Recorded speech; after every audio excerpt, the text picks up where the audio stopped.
Have you ever paid for your own humiliation? I don't just mean with money. I mean with blood, sweat, and years of your life you can never get back. I'm sitting at a table in a nice restaurant in downtown Austin. The Texas sun is setting outside, and I'm still wearing my cap and gown. My name is Olivia, and 4 years of grinding, 4 years of coding until 3 a.m., 4 years of missing parties, 4 years of academic excellence just culminated in me graduating with high honors in computer science from UT Austin. This is supposed to be my night, my moment. Across from me, my parents, Mark and Susan, are beaming. My mother is practically vibrating with excitement. My father looks prouder than I've ever seen him. Next to me, my brother, Liam, the golden child, is scrolling through his phone, probably bored. Liam, who famously dropped out to follow his passion, which is just a fancy way of saying he's building a useless app in our garage while living rent-free. My parents have barely looked at my diploma. My mother mentioned the cost of the appetizers twice, and my father spent 10 minutes talking about a big meeting Liam had last week. I feel like a ghost at my own celebration. Then, my father, Mark, stands up. He taps his fork gently against his wine glass. The restaurant quiets down. "Friends, family," he says, his voice thick with emotion. "We have an incredible announcement to make. One that is going to change the future of this entire family." I straighten my spine, a stupid, naive spark of hope fluttering in my chest. Finally, I think.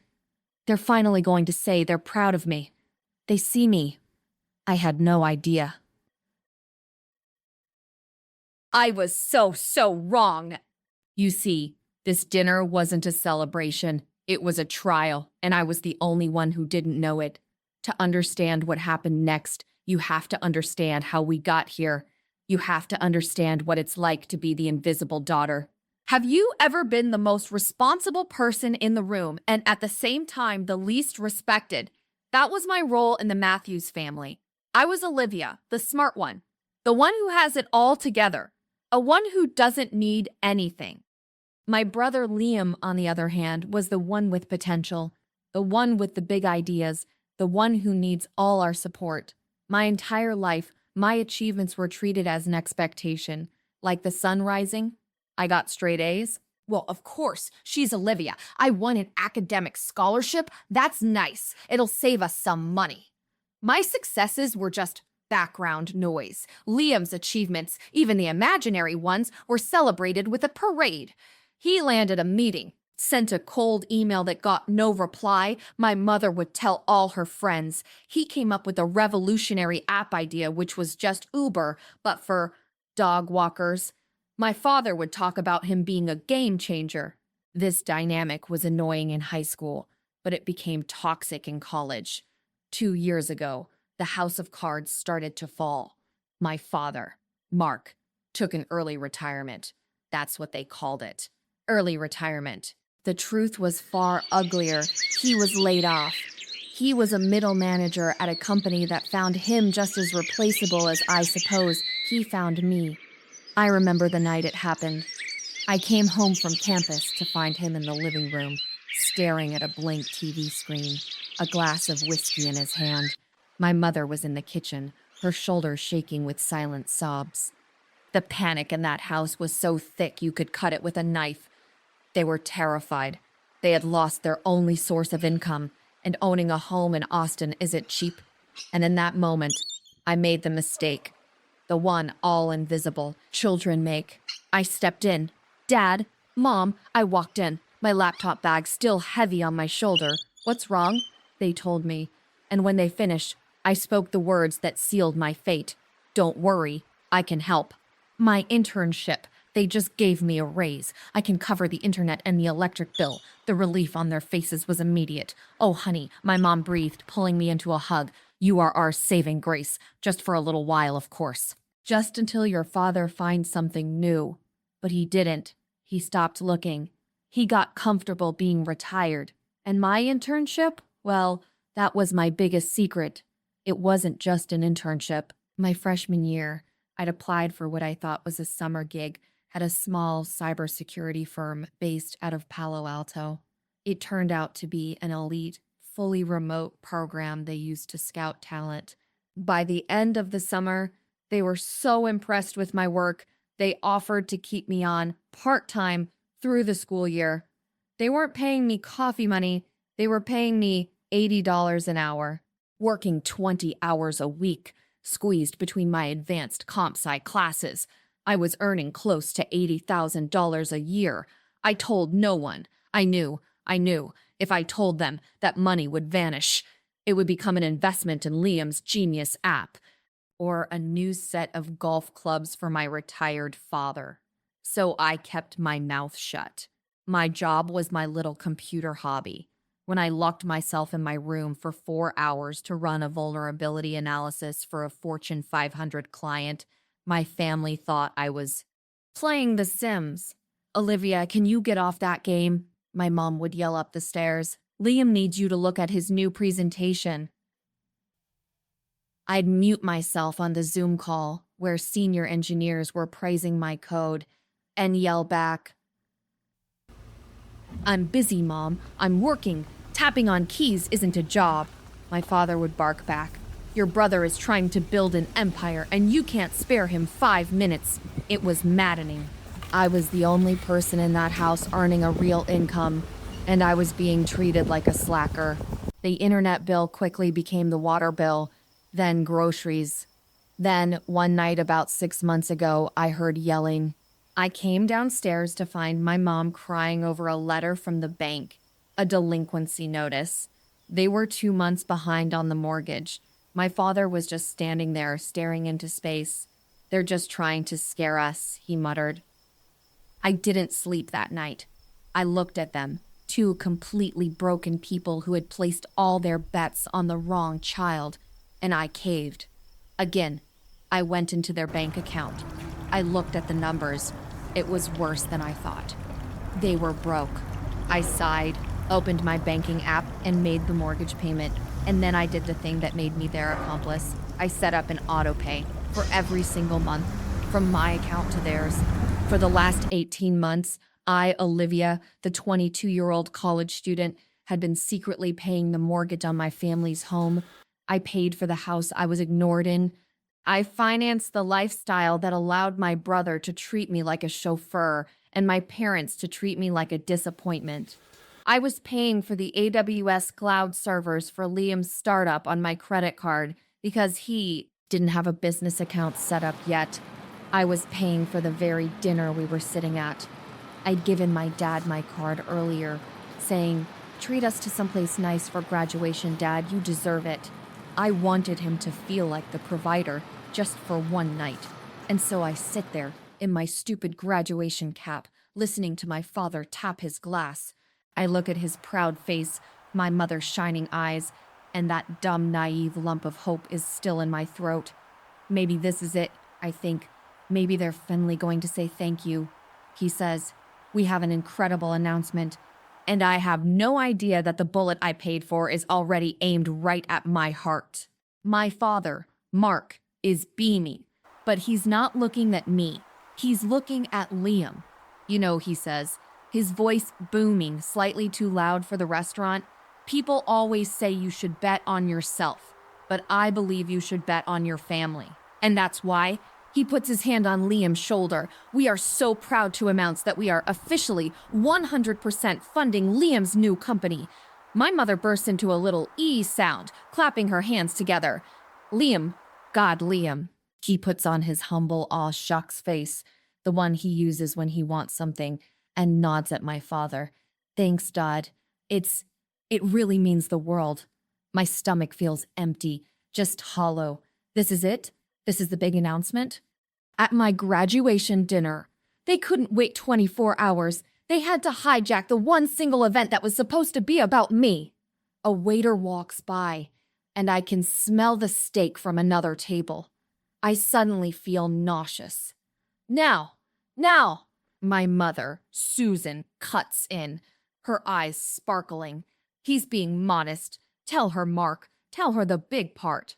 "Right," my father says, puffing out his chest, "to show Liam how much we believe in him. We're not just giving him a little seed money. We're going all in. We've made a big family decision. He pauses, looking around the table, soaking in the drama. And in that second, I know exactly what's coming. It's like watching a car crash in slow motion. Don't say it. Don't you dare say it. We are selling the house, he declares. The words hang in the air. Selling the house I grew up in, the house I am paying for. The house that, without my secret 80 grand a year salary, would have been foreclosed on 18 months ago. I can't breathe. It's not sadness I feel. It's a feeling so cold and sharp it takes my breath away. It's the sheer cosmic blinding audacity. They are going to sell my asset to fund my brother's failure. Isn't it wonderful, Olivia? My mother gushes, finally turning her bright, terrifying smile on me. It's just a house, after all. Bricks and mortar. What matters is the dream. Your brother is going to be the next Mark Zuckerberg. I can feel it. You won't regret this, Dad, Liam says, his voice suddenly full of confidence. This is going to be huge, huge. My father laughs and ruffles Liam's hair. I know it, son. I know it. And then it gets worse. As if it could possibly get worse. My mother reaches across the table and grabs my hand. Her skin is warm, but her grip feels like a trap. And Olivia, honey, this is where you come in. It's just perfect timing, isn't it? I just stare at her. I can't form words. My mouth is dry. What do you mean? Well, your graduation. She says, like it's the most obvious thing in the world. You've got your degree. You're starting your new real job on Monday, right? The computer one,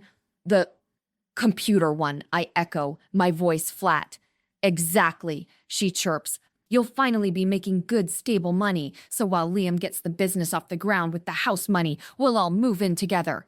We've already been looking at a nice, cozy 3-bedroom apartment. Something affordable, she says.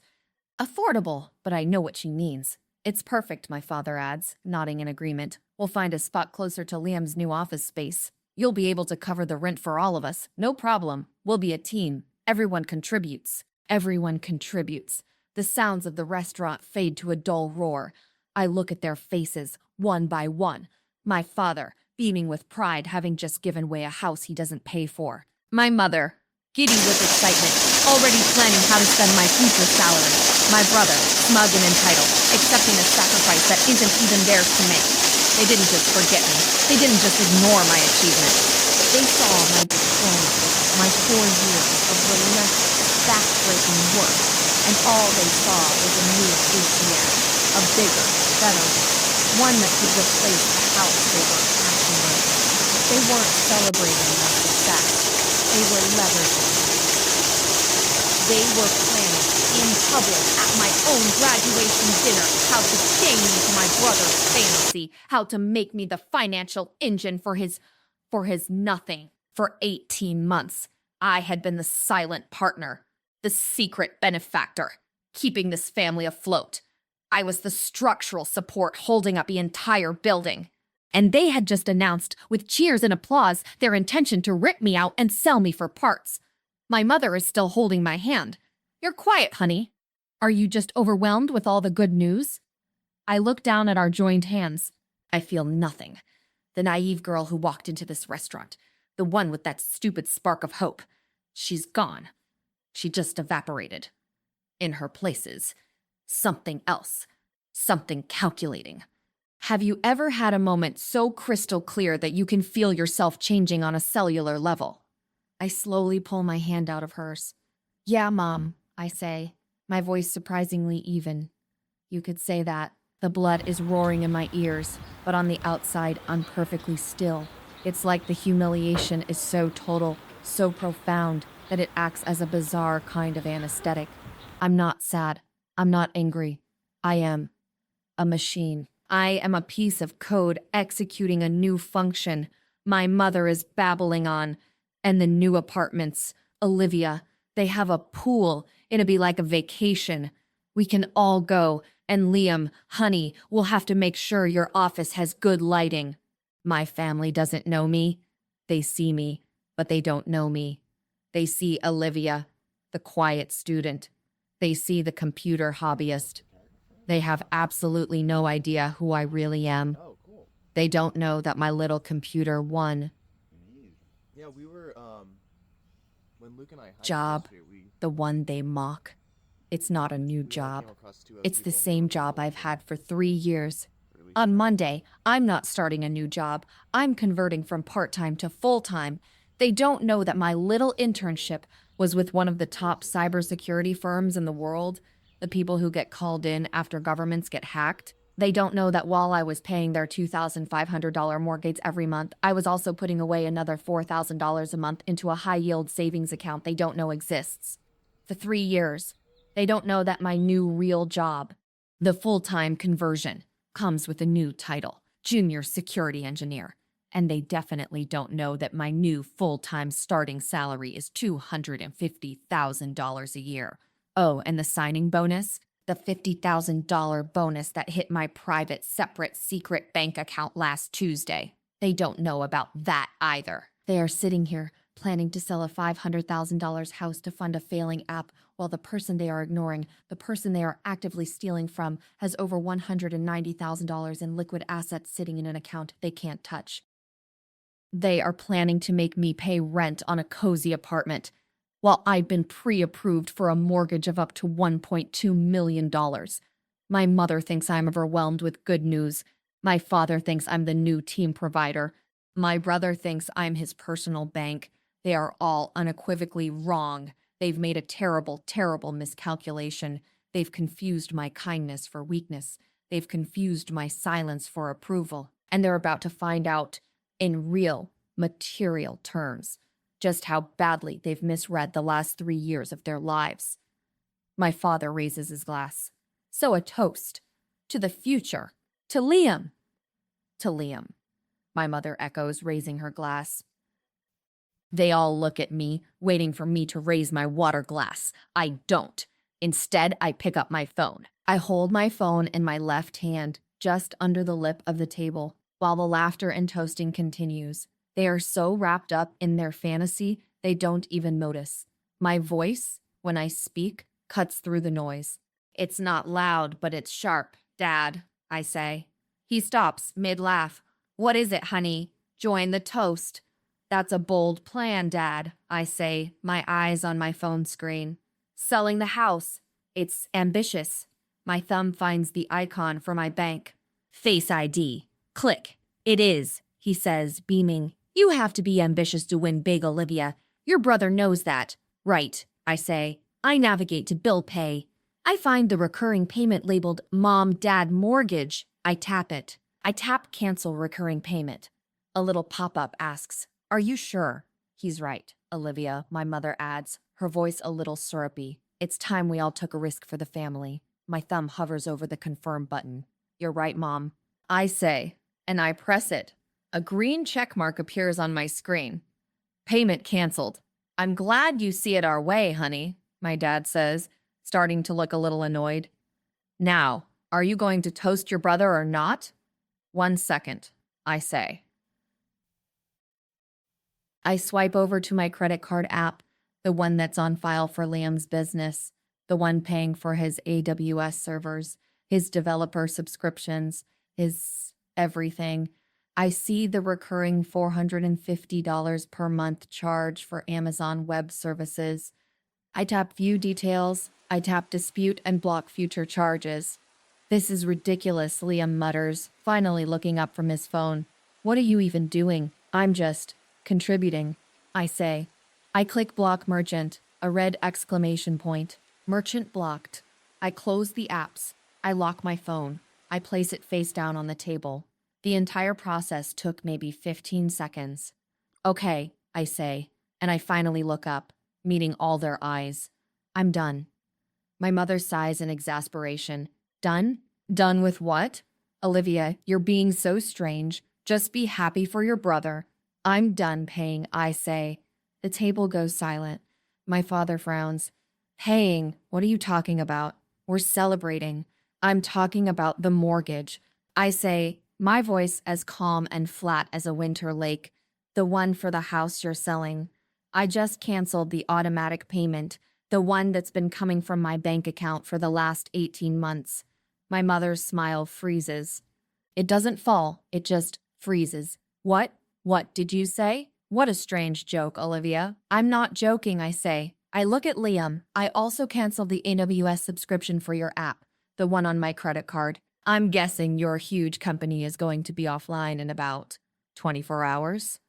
You should probably look into that. Liam's smug look vanishes. He pales. You didn't. That's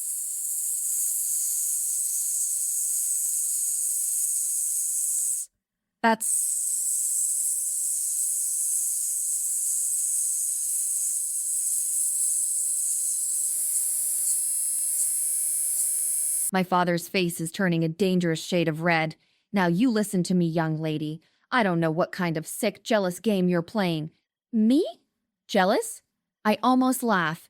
It's a cold, dry sound. No, Dad, I'm not jealous. I'm just done. You guys seem to have it all figured out. You're selling the house to fund the next Mark Zuckerberg. You don't need my help. You've got this. I stand up. My chair scrapes loudly against the floor.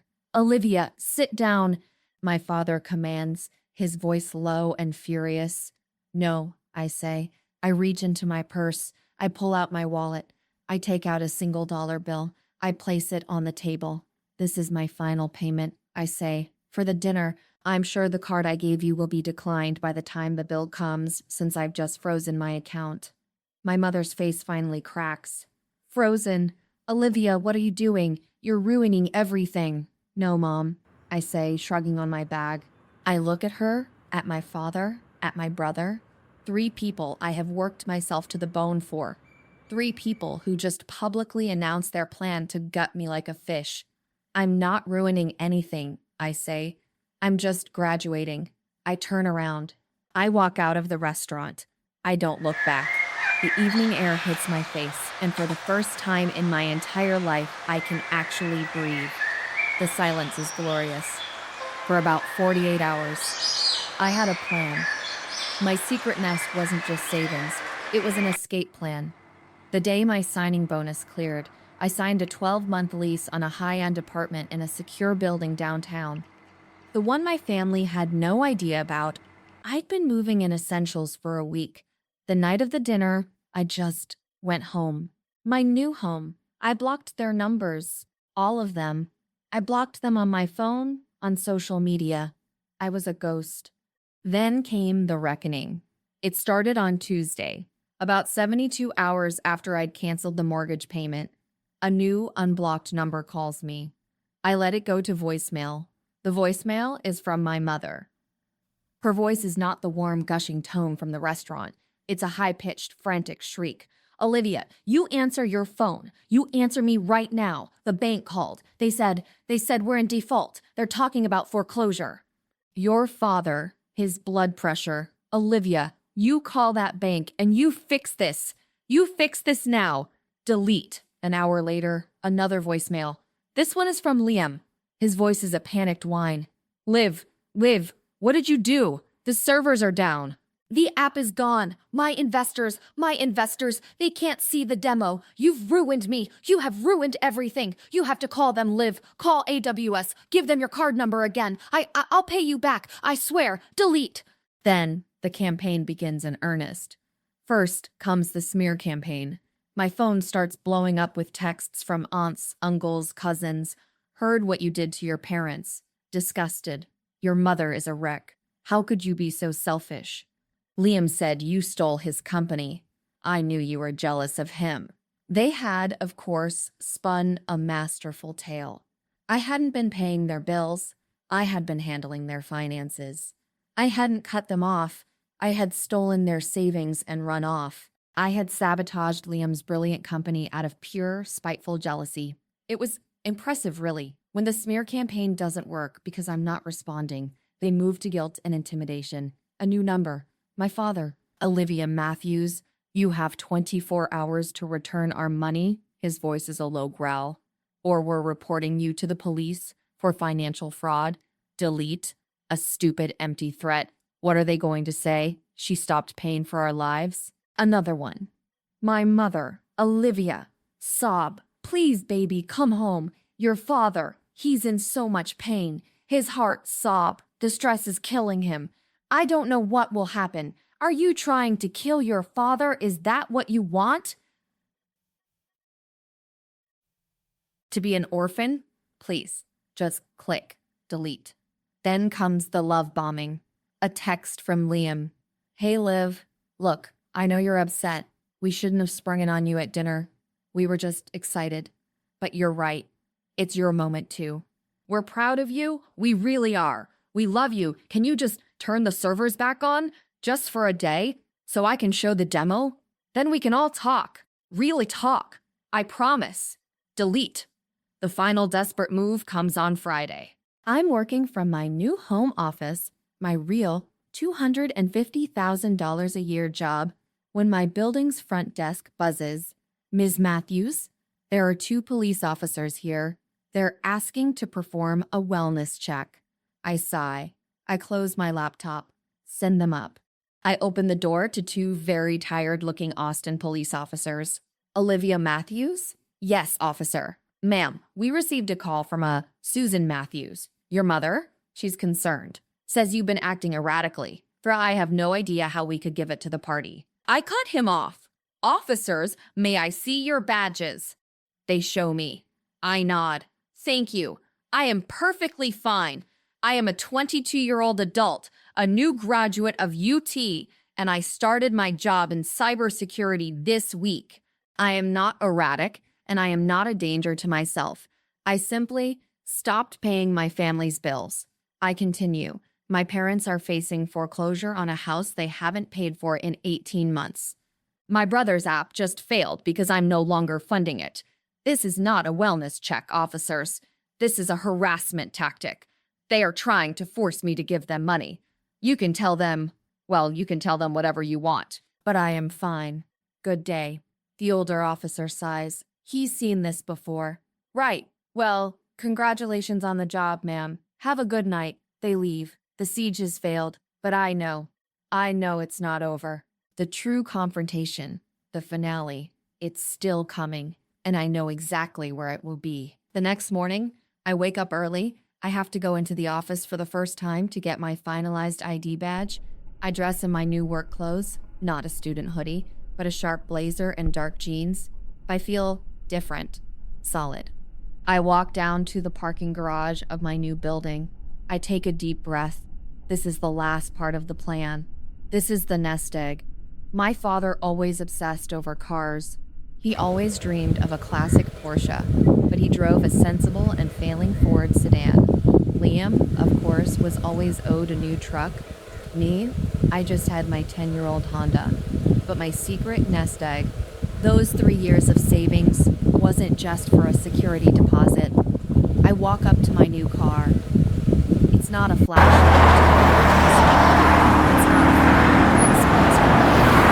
not a Lexus. Deep, midnight blue. It's the color of quiet, unshakable wealth.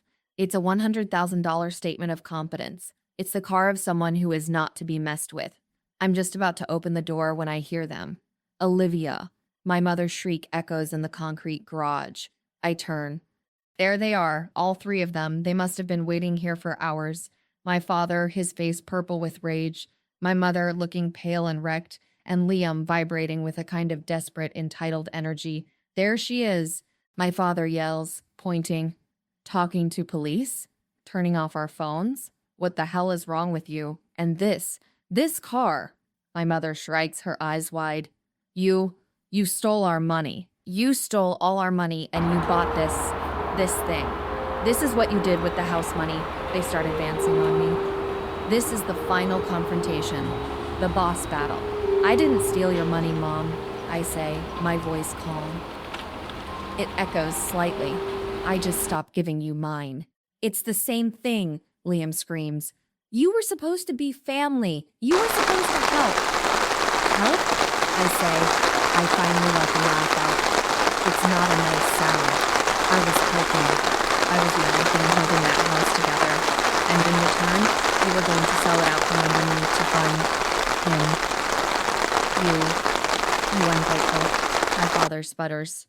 After everything we gave you. What did you give me? I shoot back, my voice finally rising. What? A room in a house I was paying for? A seat at a dinner where you humiliated me? You didn't give me anything. I earned it.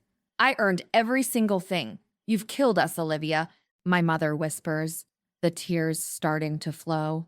It's her last weapon, the guilt. The bank. They're taking the house. We're on the street. Your father, your brother, on the street. Because of you. No, I say. I hold up one hand. Stop. Right there. You won't be on the street. I made sure of that.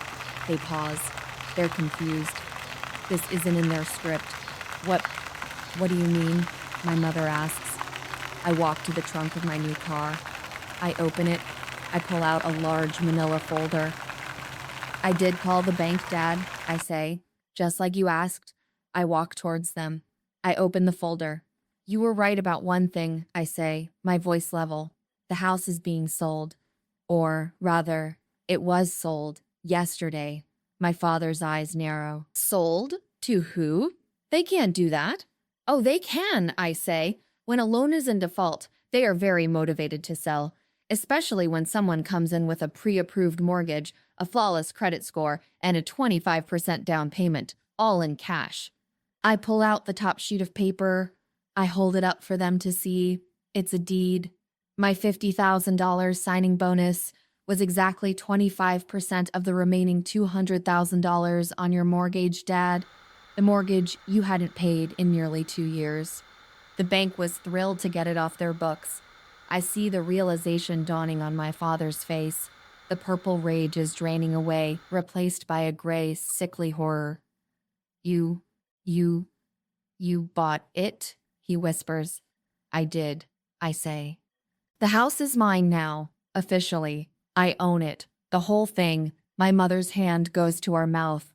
Liam just stares, his mouth open. You did this for us? My mother says, a new horrible hope in her voice. Oh, Olivia, baby, I knew. I knew you'd come through. No, Mom, I say. I didn't do this for us. There is no us. I did this for me. I did it because my new job is remote, and I need a secure location for my equipment. And I did it because I've been paying for that house for 18 months, and I'll be damned if I'm going to let you give my equity to him. I reach back into the folder. I pull out 3 more pieces of paper. This, I say, handing one to my father, is a 30-day notice to vacate. For you. I hand one to my mother. For you. And I hand the last one to Liam. And for you. You all have 30 days to get your things out of my house. Silence. The concrete garage is suddenly a tomb. Liam is the first to break. You can't evict your own family. Watch me, I say. You wanted everyone to contribute. This is my contribution. You wanted to go all in on a new future. This is it. My mother finally completely breaks. She lets out a wail, a sound of pure animal grief, and collapses against my father. He just stands there, holding the paper, his hands shaking.